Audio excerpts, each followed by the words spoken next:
Hi guys, Brendan here. And this video is just going to be a quick walkthrough of the differences between the edit and the create toggle. So first and foremost, once you're in a project, you've created a little bit of content, you'll then be greeted with this local prompt bar. We call it a local prompt bar, but ultimately what that is it's your AI assistant moving throughout your content creation process. So if you have it on edit, that means that Charlie will make edits to the active content here.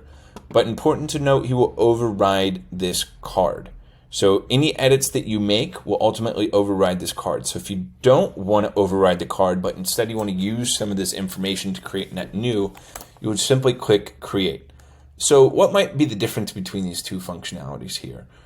So for edit, maybe I say, please remove the last bullet point from this list.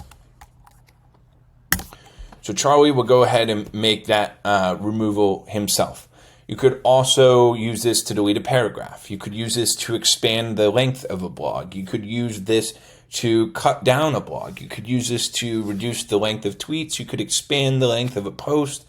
This is where you can ultimately use the AI to make the edits for you. It's intended to be a very quick, interactive agent that can make those edits with pretty good precision if you type it out. Now, contrast that with create. So create is meant to use whatever source material here to create net new information. So instead of this, maybe I'll say, please create a post for LinkedIn covering each of these bullet points in the list and citing the articles you mentioned.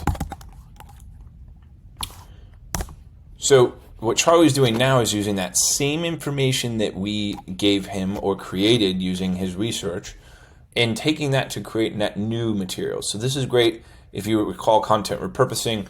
It's kind of the same functionality, but a lot more fluid. So now you get all of these Twitter posts out here in a card, but you still have that same research capabilities that you had previously.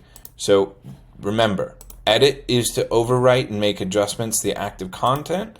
Create is to make net new content. That's all for today. We hope you have fun. See ya.